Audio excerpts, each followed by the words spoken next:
Dana, ¿te suena el nombre de Epicteto? Sí, claro, uno de los filósofos estoicos. Así es. Esa historia de Epicteto me llama mucho la atención.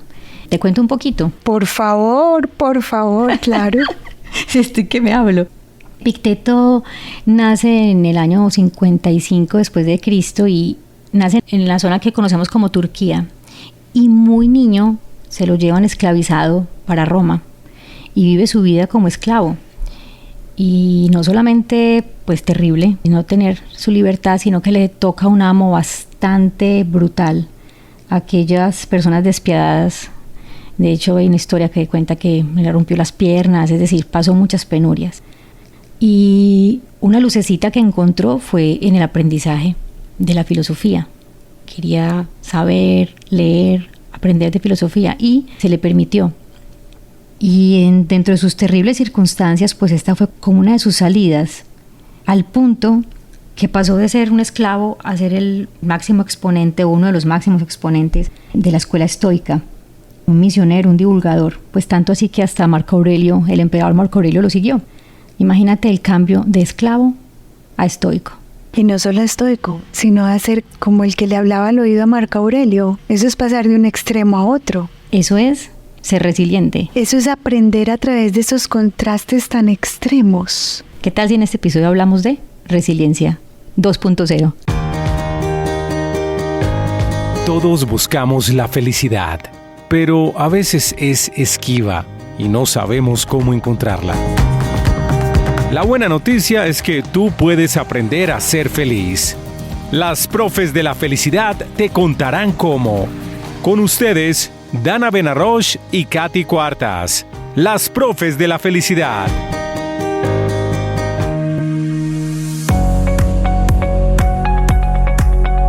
¿Qué intención vas a establecer hoy para escuchar este episodio? Hola oyente, ¿cómo estás? Tú que decidiste darle clic a este episodio que se llama Resiliencia 2.0.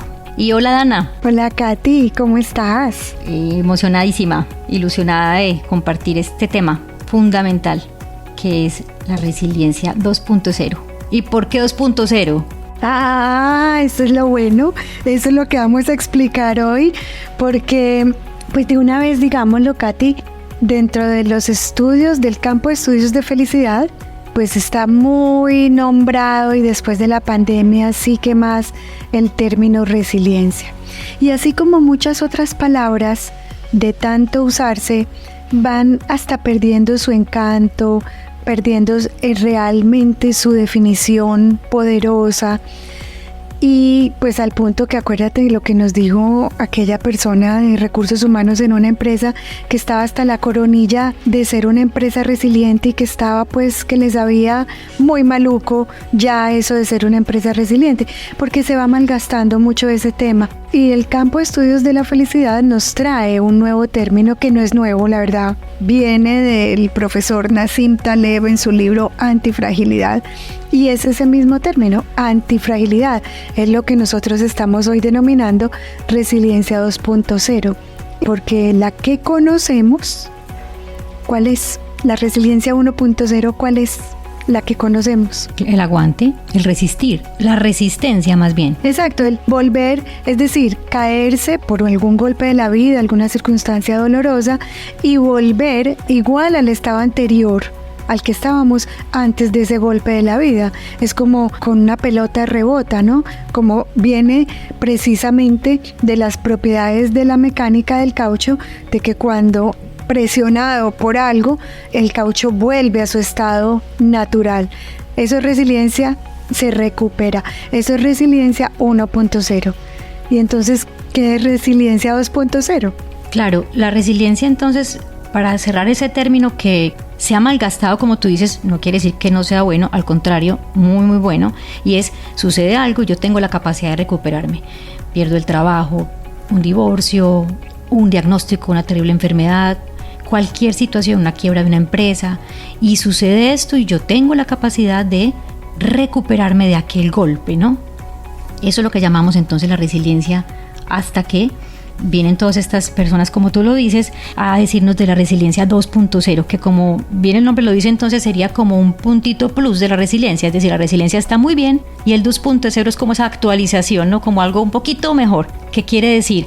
Yo no solamente me recupero, sino que regreso recuperado con más fuerza, con un aprendizaje, con un cambio en mí, me recupero mejor. Entonces la pelotita, cuando rebota, se recupera, llega a un punto, imaginémonos que la resiliencia 2.0 supera ese punto incluso de donde se cayó la pelotita. Exactamente, el punto inicial. Y eso te estás refiriendo a un fortalecimiento, es decir, la circunstancia dolorosa, yo logré salir de ella fortalecido, o sea, mejor, psicológicamente hablando, pero esto también nos lo trae el cuerpo humano, es decir, vamos a explicarles con una metáfora muy fácil de entender qué significa antifragilidad. Y volvemos, lo traemos de lo que Nassim Taleb enseña en su libro Antifragilidad.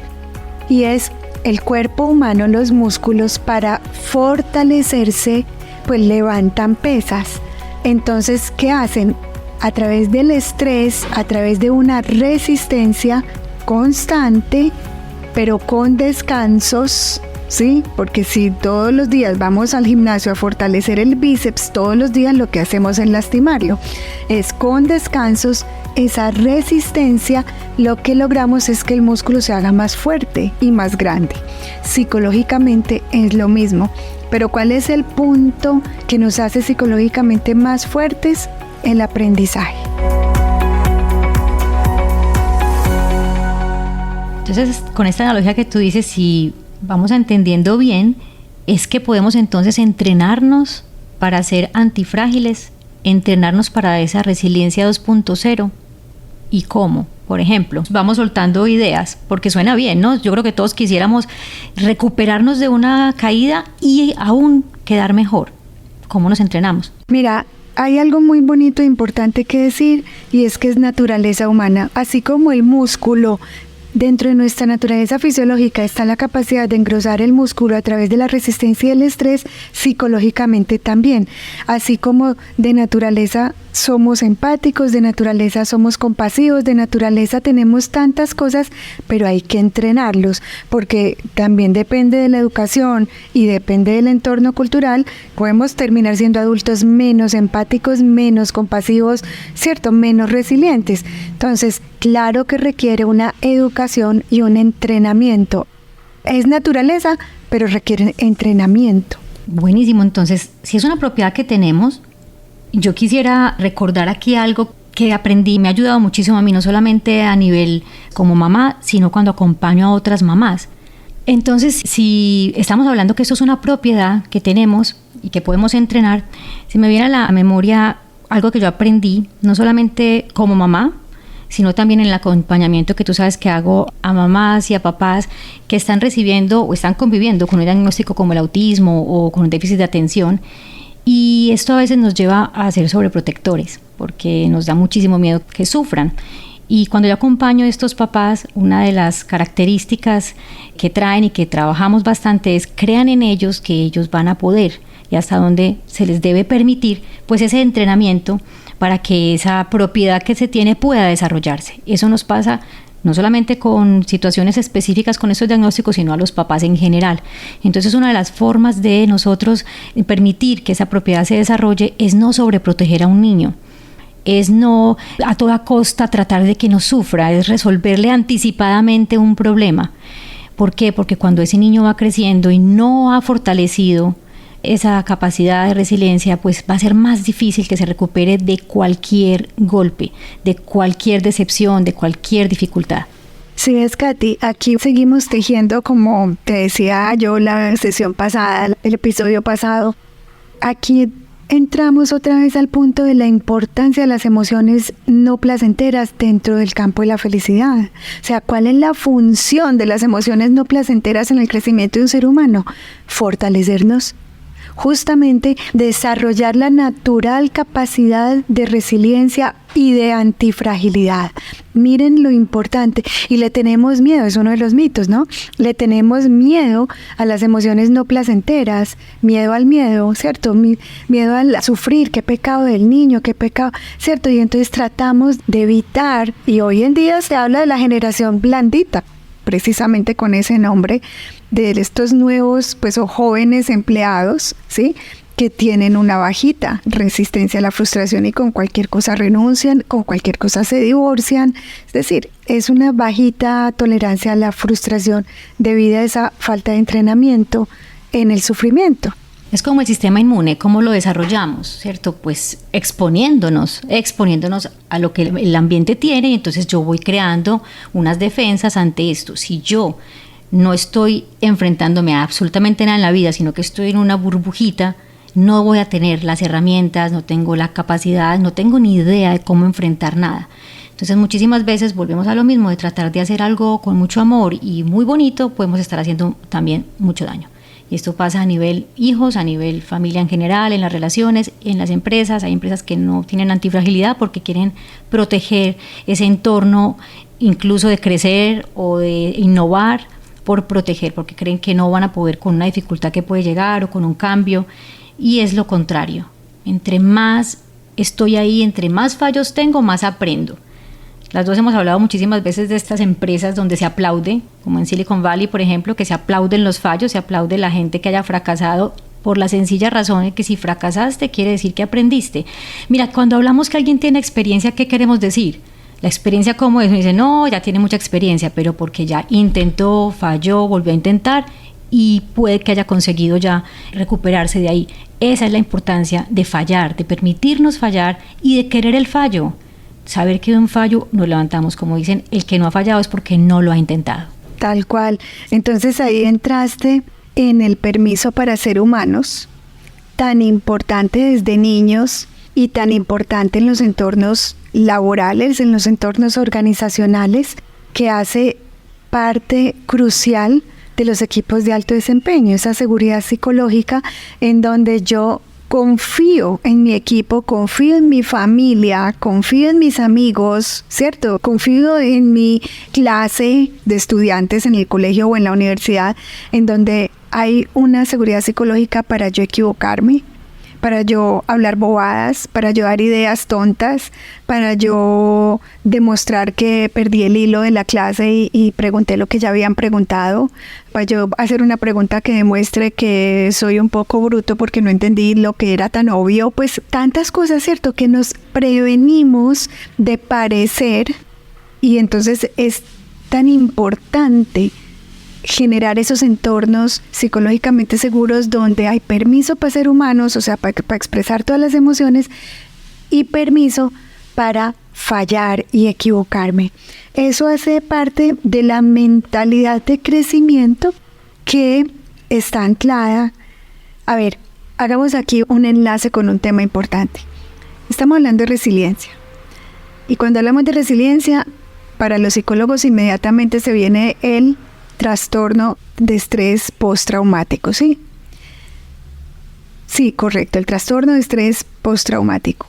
Lo que vamos a tocar a continuación es el crecimiento postraumático. O sea, sí existe la posibilidad de crecer a partir del trauma. Y eso es antifragilidad. Y el solo hecho de saber que existe, que tiene nombre y que hay técnicas para lograrlo, ya ayuda en gran cantidad a salir fortalecidos de una situación dolorosa. Se llama crecimiento postraumático. Y sus bases están en el permiso para ser humanos y en el abrazo de los fallos y las equivocaciones. Yo creo que uno de los obstáculos mayores para superar una dificultad es ese pánico al fallo. Como creemos que si fallo ya se fue todo, las posibilidades de ser feliz, las posibilidades de triunfar, las posibilidades de tantas cosas se me escapan, entonces ya tengo en mi cabeza metido que si fallo todo va a estar muy mal. Entonces, partiendo de ahí, una vez sucede, las dificultades, porque la vida está llena de dificultades, la vida está llena de sorpresas, la vida está llena de planes que no se dan como lo pensábamos. Pero si yo tengo este pavor a que pase lo que tanto temía que pasara, pues claro, me voy a demorar mucho más en ver la luz, en ver la posibilidad que esto me puede estar mostrando, en parar un momentito y reflexionar qué parte mía es responsabilidad, qué parte no está en mi control, y dedicarme entonces a lo que yo sí puedo controlar. Lo que yo no puedo controlar, que casi siempre es lo externo, lo que acaba de suceder. Yo no puedo controlar una decisión de una persona, una economía de un país, yo no puedo controlar nada de esto, pero sí puedo controlar cuál va a ser esa realidad que yo quiero ver, qué voy a percibir ahí, cuál va a ser mi narrador interno. Yo no puedo hacer nada con las emociones que aparezcan, como sabemos, pero yo sí puedo hacer algo con esa emocionalidad. Yo puedo también buscar un entorno donde me escuchen, me cobije, me apoye. Yo puedo buscar una ayuda si es que la necesito también en una terapia, si veo que no puedo superar este golpe de la vida. Pero sobre todo es entender que de frustración, de desafíos y de sorpresas está hecha la vida tuya, la mía, la de todos. No estás ahí solo viviendo un divorcio y eres el único divorciado. No estás ahí, eres el único que va a tener que dar un cambio a tu profesión o que va a tener que rehacer la vida de alguna manera. No es el único al que le acaban de dar un diagnóstico que no sabe qué hacer con él. Entonces, saber que no estoy solo, que el mundo ha estado siempre, la humanidad ha estado paleando una y otra cosa, y existía esa posibilidad. Si no fuera porque el ser humano puede mejorar de ese golpe, de ese trauma, no estaríamos acá, no habrían aparecido tantas cosas, cuántas ideas, cuántos buenos libros y cuánta arte y cuánta información ha aparecido a partir del caos, a partir de la incertidumbre. Y hay que entender las etapas de esos golpes. Hay muchas herramientas en el crecimiento postraumático. Tenemos la red de apoyo social, que es fundamental. Tenemos el permiso para ser humanos. Tenemos la self-compassion, la autoamabilidad, la aceptación de lo que es, ¿sí? De la realidad como es. Y tenemos propósito de vida. Y entonces hay que entender que cuando la vida nos tumba, por todo lo que acabaste de mencionar como ejemplos, pues va a quedar muy difícil. Mejor dicho, es como me decía una persona en estos días que está pasando por un momento súper difícil. Me decía: Dana, me queda imposible pensar en propósito de vida. Y yo le dije: pero pues claro, es que hazte de cuenta que ibas por la calle y llegaron unos tipos y te dieron palazos y quedaste apaleada en el piso sangrando.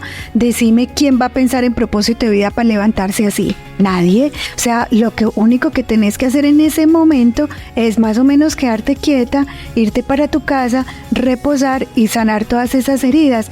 Ahí no hay ningún propósito de vida todavía que funcione, ¿sí? Después de que sanan esas heridas y que ya puedes caminar y que ya puedes mover los brazos, pues de pronto puedes ir pensando ¿qué hago? Pero entonces ese crecimiento postraumático, esta antifragilidad tiene sus etapas y hay que respetar esa naturaleza de las etapas y permitirnos vivirlas todas.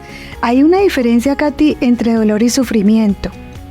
Eso hay que aprender a reconocerlo también, y es el dolor de esa paleada es inevitable. O sea, las pérdidas, lo que se haya perdido, duele, entristece, hay que llorar, hay que pegarle a la almohada, hay que patalear, hay que buscar una red social con quien desahogarse o un profesional, claro. Y si yo me veo sufriendo mucho es porque tal vez estoy negando pues lo que es, ¿cierto? Me estoy echando culpas, Katy, que esa es otra muy común, en echarme la culpa, yo ya no sirvo para nada, que yo fallé. Sí, seguramente, pues claro, para bailar un tango se necesitan dos. Obvio que algún aporte tengo en la situación, pero como dice Martin Seligman, o sea, en su libro Optimismo Aprendido, pues no todo es culpa mía, ni tampoco todo es culpa del otro. Hay varios integrantes de la situación, varios responsables.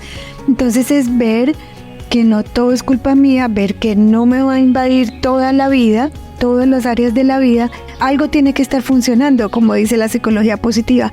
Por más negro que se vea el panorama, alguna luz hay en alguna parte. algo tiene que estar funcionando. Entonces no me invade toda la vida y no va a durar toda la vida tampoco. Sí, que esa es otra, que estando en medio de esos maremotos creemos que nunca van a acabar. Me gusta ahí hacer una pausita, entonces, entrando en un tema que también nos gusta mucho a las dos y lo vamos a desarrollar muy posiblemente en un próximo episodio, y es de la realidad. Entonces, te escuchaba y yo pensaba, claro, sucede algo, hay una realidad objetiva, es decir, claro que hay una pérdida, claro que hay un dolor, claro que esto yo no quería que pasara, claro que traté al máximo que esto no sucediera, pero la realidad, esa realidad objetiva es esa. Y desde esa realidad objetiva, como dices tú, o lloro, pataleo, lo que cada cual necesite. Viene entonces después esta realidad subjetiva, es mi interpretación de este dolor, de esta pérdida. En esta interpretación entonces debemos de preguntarnos, ¿esta interpretación es mía, solo mía y es real? Por ejemplo, nunca voy a volver a, eso es verdad, nunca vas a volver a tener esto, aquello, a sentir esto, a sentir aquello. No, eso no es verdad, eso no es verdad. Entonces, ¿cómo estoy interpretando esos extremos del nunca, del jamás, de a mí siempre me pasa, el ya estoy muy viejo? Esa parte de la realidad subjetiva, es decir, de mi interpretación de la circunstancia, es a la que nos debemos enfocar. La otra, la objetiva, pasa, sucedió, está ahí. Y muy seguramente, yo sé que a todos nos ha pasado que en el momento de la crisis no lo vemos, pero después tenemos el aprendizaje, lo vemos diferente, hacemos como el reencuadre de lo que fue esa situación. Eso nos ha pasado a todos. Pero supongamos pues que todavía no hemos llegado a ese punto del aprendizaje. Mientras estoy en el asunto, mientras estoy en el rollo de la circunstancia, saber que mi narrador interno no está muy amigable, porque ese está más dolido y me va a decir todos los reproches que siempre quiere decirme, me va a decir lo mal que voy, lo mal que hago. Entonces es estar atentos a que en los momentos de crisis, ese narrador qué me está diciendo y hacia dónde me está llevando. Y saber que eso es completamente subjetivo y que hay que cuestionarlo. Y ahí hay una técnica súper útil que es la de escribir un diario. Esa técnica es maravillosa porque me invita a separarme y a ver ese narrador, ese verdugo que tenemos todos adentro, que cuando estamos cansados, estresados o con miedo o en esas tristezas, en esos dolores, duelos de pérdidas profundas, es cuando el más activo está, porque tenemos las defensas bajitas. Entonces, al escribir un diario, lo podemos, primero, es una descongestión emocional, nos descargamos. Segundo, hay que organizar las ideas, eso no es lo mismo que tenerla en la cabeza como un sancocho, así como dando vueltas todos los ingredientes juntos, que ni sabemos esa sopa a qué sabe porque tiene demasiados ingredientes. Entonces es organizar las ideas al escribir. Cuando ya organizamos esas ideas, podemos comprender alguito. Puede que hay veces la visión y el entendimiento y la lógica no se la encontremos mucha, pero alguito. Al menos más que en estado mental, sí, eso con seguridad. Y lo último es que ya después, cuando todas esas emociones dolorosas van bajando y lo volvemos a leer, logramos unir los puntos, logramos hacer sentido. O como dicen algunas personas, es que yo no le encuentro lógica. ¿Esto por qué sucedió así? ¿Qué pasó? Claro, en ese maremoto es muy difícil encontrarle lógica. Después, de pronto empezamos a ver las lucecitas de la lógica. Y que es tan necesaria porque queremos entender a cómo el lugar, queremos entender qué pasó para poder coger. Bueno, escribiendo es que hay más posibilidades de ver esas luces de entendimiento. Me gustaría entonces recoger un momentito, vamos en que el término resiliencia existe como esta capacidad que tiene las personas, que tenemos las personas, la propiedad de recuperarnos de algún golpe. Nosotras estamos hablando de la resiliencia 2.0, que es lo mismo que antifragilidad, que es no solamente recuperarme de ese golpe, sino salir mejor, superar el estado en el que estaba incluso. Ayúdame aquí, ¿de qué más hemos hablado? De la red de apoyo, por ejemplo, la importancia. Del permiso para ser humanos, de la red de apoyo, del no miedo, pues de tener un entorno seguro para yo poder fallar y equivocarme y decir todo lo que suceda. Esto viene con el tema de mentalidad de crecimiento, que es el sustrato del crecimiento postraumático. que es como la noticia principal aquí, y es que sí existe posibilidad de crecer a partir de un trauma, y eso es lo que llamamos antifragilidad, salen fortalecidos. ¿Sabes qué me parece a mí también? Me gustaría dejarlo aquí en este tema de la antifragilidad, y es una pregunta que nos debemos de hacer cuando estamos también en esa situación, y es ¿qué es realmente lo que yo estoy perdiendo cuando pierdo lo que acabo de perder? ¿Qué pierdo? Muchísimas veces un divorcio, cuando tú hablas, estamos haciendo, no sé, con algún consultante, viene desesperado porque está pasando por un divorcio y empieza a hablar contigo, y lo primero que dice es, no, bueno, yo sabía que iba a pasar, de hecho, pues hace rato de haber pasado, o sea, pareciera ser que es una muerte anunciada. Sin embargo, pues hay un choque. ¿Por qué? Porque muchísimas veces, me ha pasado a mí por lo menos, que se encuentran en una realidad que no querían vivir, en la realidad de pierdo un estatus. Yo era la única no divorciada de mi familia y yo ya no quería ser la divorciada, o pues pierdo la seguridad de estar en pareja, o pues me va a tocar a mí esta situación de ser la mamá de 2 hijos, que no lo había pensado así. ¿Qué pierdo? Sí, a veces el ego herido, a veces hay muchas cosas también allí que no ayudan a que uno se apalanque en esa situación y salga fortalecido. Y yo por eso digo, Katy, que volvemos a la escritura, es muy importante, porque ese ego herido es el que toma la voz del narrador. Y cuando yo dejo eso en la mente, le creo todo, pero así pues como si fuera Dios hablando. En cambio, cuando lo escribo, me distancio, tomo una distancia prudente en donde cabe ponerle duda a lo que ese narrador me está diciendo. Cabe que nunca voy a poder tal cosa, que siempre cabe ponerle dudas a esas generalizaciones, y eso es muy sano. Ese es el camino por donde se sale de esas arenas movedizas, porque literal son como arenas movedizas. No, es muy difícil salir de ese narrador, de ese verdugo con el que hemos crecido toda la vida. Entonces, escribir, pues no hemos mencionado el dueño del cartel, como digo yo, es el doctor James Pennebaker, también la doctora Sonia Lyubomirsky, Laura King. Han hecho muchas investigaciones del poder de la escritura para ayudarnos a ese crecimiento postraumático.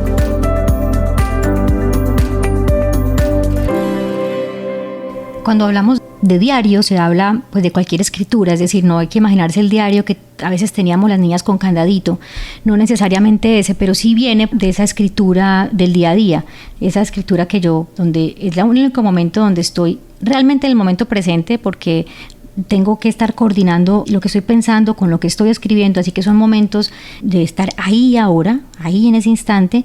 Son también momentos en los que somos reflexivos y hacemos preguntas, nos preguntamos, y ahí queda también las emociones. Me siento de esta manera, no puedo creer que es que yo estaba así y me sucedió esto. Entonces aparece una historia un poco más real de lo que está sucediendo en mí y de lo que sucedió pues en la circunstancia de la que estamos hablando. Es por eso que el diario tiene tantos beneficios, por eso siempre lo estamos recomendando, porque vas a poder organizar, vas a poder reflexionar, va a quedar más claro lo que está sucediendo, y no estamos acostumbrados, y lo tenemos como algo muy banal, como algo muy, no, qué tontería. No, está altamente demostrado las propiedades que tiene y cómo nos puede ayudar a desahogarnos, a organizar esas ideas. Así que la invitación al diario es muy al caso. Una de las palabras que dijiste que quiero recoger con respecto a esto del diario es estar presentes. Esa atención plena, ese ser consciente de lo que estoy pensando. Antes de empezar esta grabación estábamos hablando y dijiste, hay pensamientos que suceden, y como ese verdugo, ¿no? Pero yo puedo, a través de ese entrenamiento de mindfulness, de estar atento a mí, separarme, y eso es lo que hace el diario, me ayuda a separarme y a estar presente. Yo puedo elegir el contrapensamiento, por decirlo así, a ese pensamiento que sucedió espontáneamente, ¿cierto?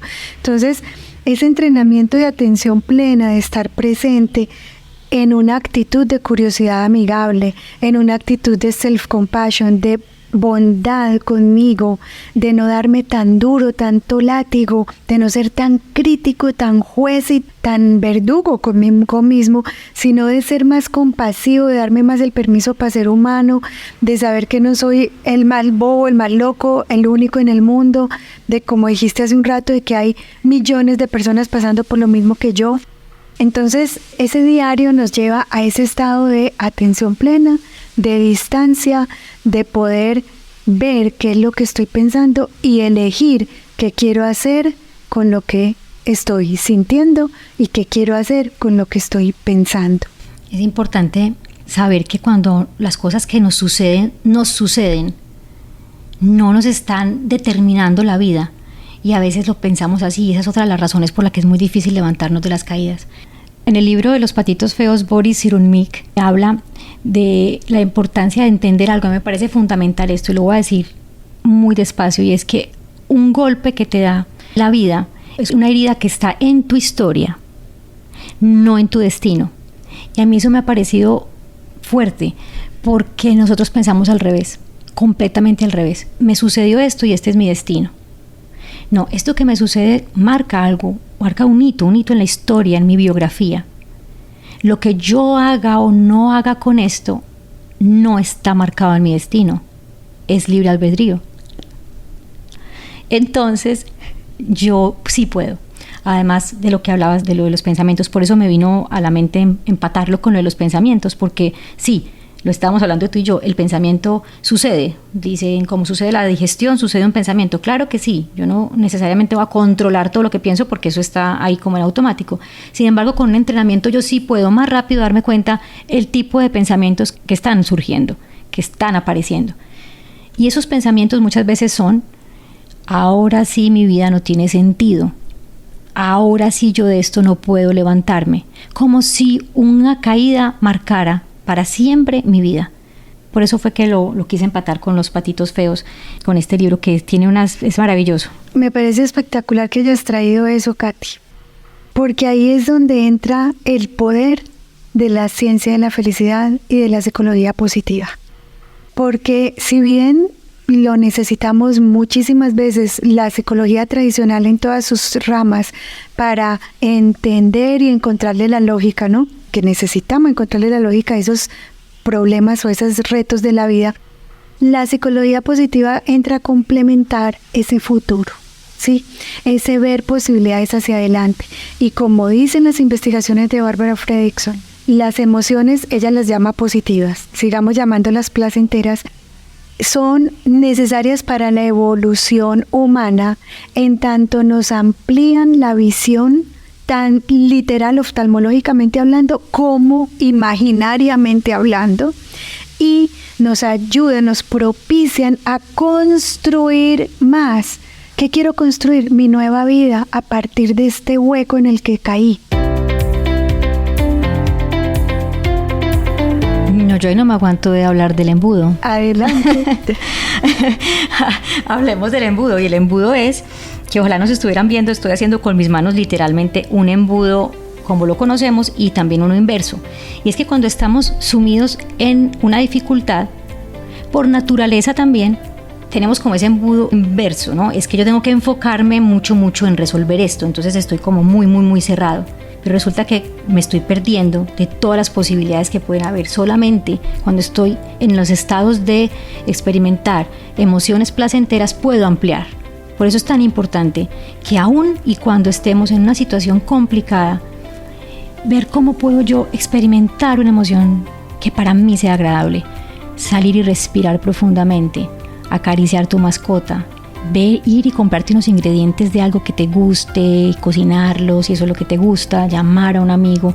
¿Cómo hago yo para acumular, como si fuera un racimito de uvas, como acumular esos micro momentos que me van ayudando a experimentar una visión más amplia, que como tú lo acabas de decir, no solamente eso sucede a nivel fisiológico, sino también mental, es decir, en todas mis emociones y en toda la capacidad que tengo para ser más creativo, para ver cómo salgo de esto, qué aprendizaje hay aquí, cómo puedo superarlo más rápido, cómo me estoy ayudando a caer más y más, porque también lo sabemos, ¿a través de qué? De emociones que no son placenteras, de malos hábitos, de malas compañías. Así es. De malos posts de Instagram. De ver el gran engaño que todo el mundo en Instagram y en las redes sociales es súper feliz menos yo. Y Katy, como decía o dice la doctora María Sirois, otra de las creadoras del modelo Spire, una súper profesora de ciencia de la felicidad, experta en el duelo, y ella dice, la realidad también tiene un lado luminoso.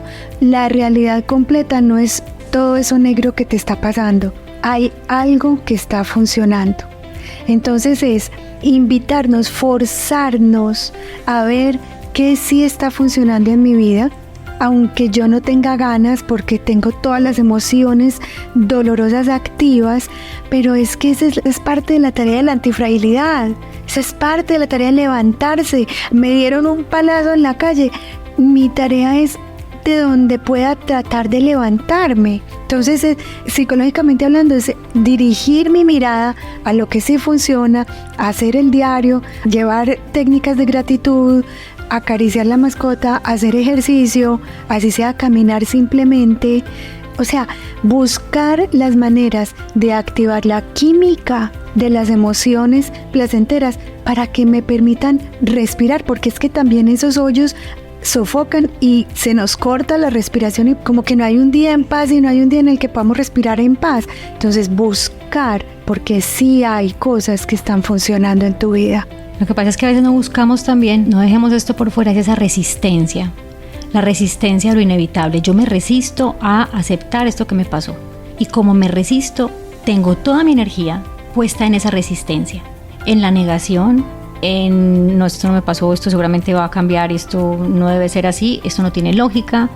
La resistencia no me permite ver nada otro porque estoy tan enfocado en resistir. Y eso que se resiste se va volviendo una cosa insoportable. Y eso es lo que es el sufrimiento. Realmente el sufrimiento es esa tarea de encargarme de resistirme a la evidencia. Por ejemplo, lo que decía yo hace un momento de los matrimonios. Cuando estoy hablando con estas parejas me doy cuenta que llevan sufriendo mucho tiempo porque se están resistiendo. ¿A qué? A él cambiar algo o a ella cambiar algo o a permear, dejar que se permee alguna cosa el uno del otro, a trabajarse ellos mismos, con qué vinieron, sus heridas, sus dolores, sus propias cosas. Hay una resistencia a cambiar también. Entonces yo me resisto a cambiar, él se resiste a cambiar y viene un sufrimiento de muchísimo tiempo. Y ya luego una relación absolutamente quebrada, donde también me resisto a reconocer que tal vez es un ciclo que se acabó. Y tú sabes que soy abogada número 1 y romántica empedernida de los matrimonios, de las relaciones duraderas, y que trato hasta el máximo de que hayan ideas y cosas y ver lo positivo y que funcione, pero de verdad que hay momentos en que las relaciones ya se rompen y ya no pueden ir más. Y esto puede ser a nivel pareja y hasta donde lo quieras llevar. Esa resistencia nos trae muchísimo sufrimiento.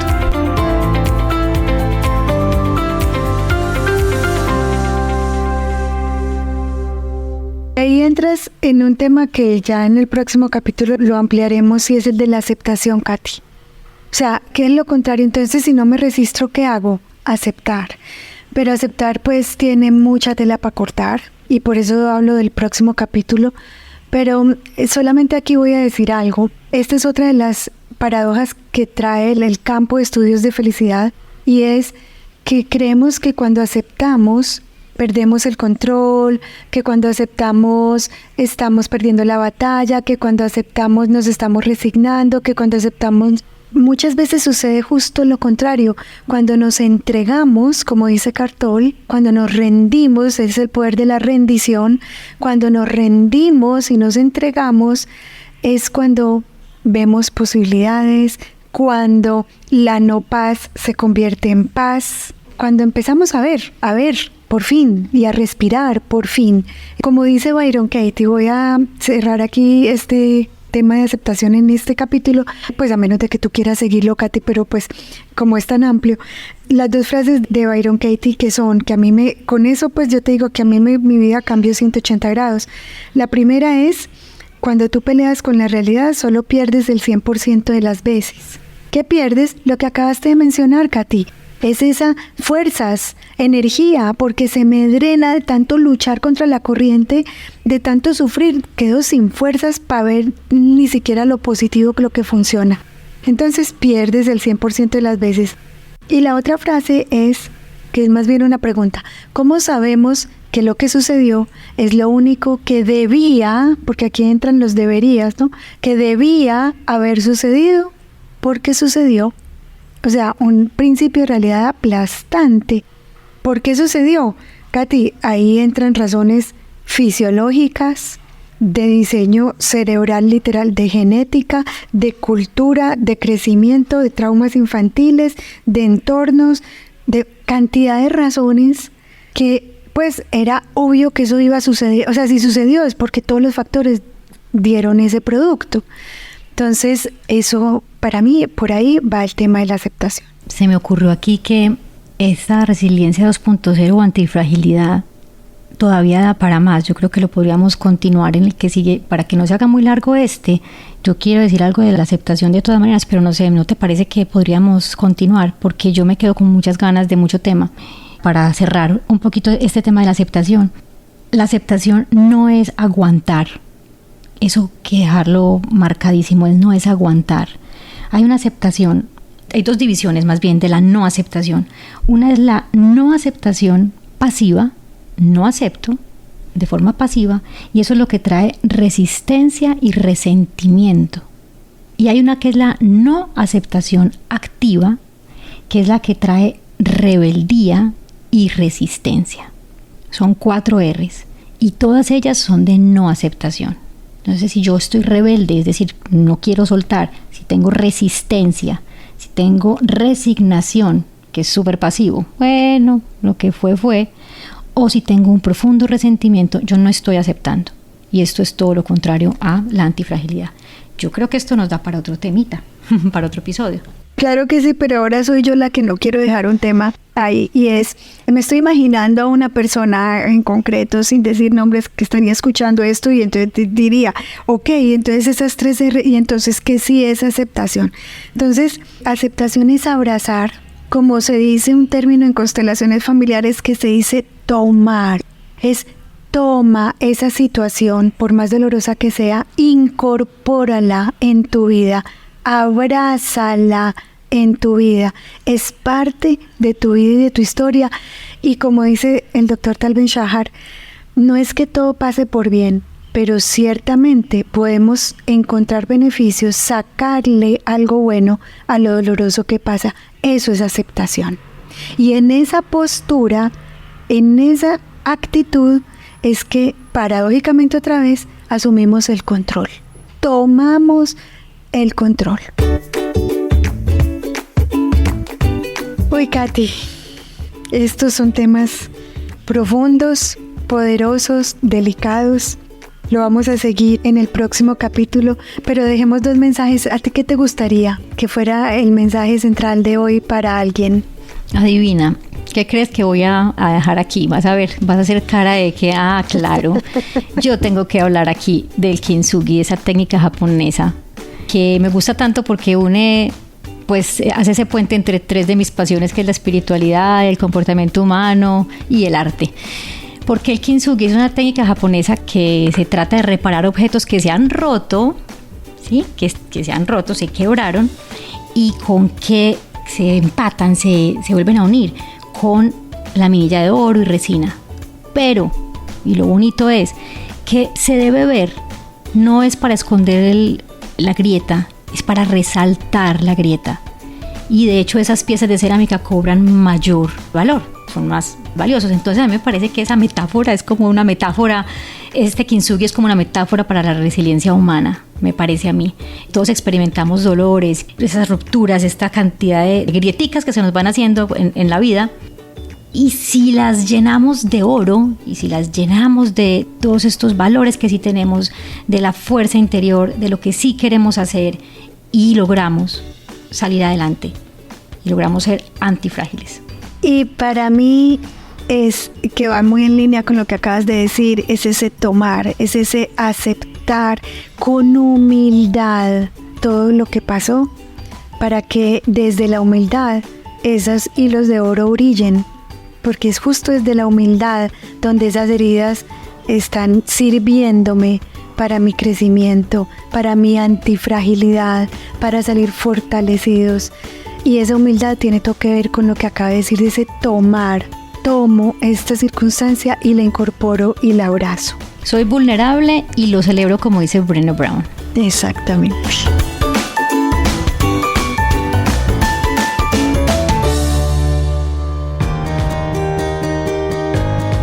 qué rico haber conversado. Sigamos. Ay, Katy, gracias, qué delicia esta conversación. Te agradezco muchísimo. Yo a ti, delicioso. Un besito. Lo mismo. Y para ustedes, síganos en tu directorio de podcast preferido. Chao. Yo soy Katy Cuartas. Y yo soy Dana Benarroch. Hasta la próxima. Chao. Chau.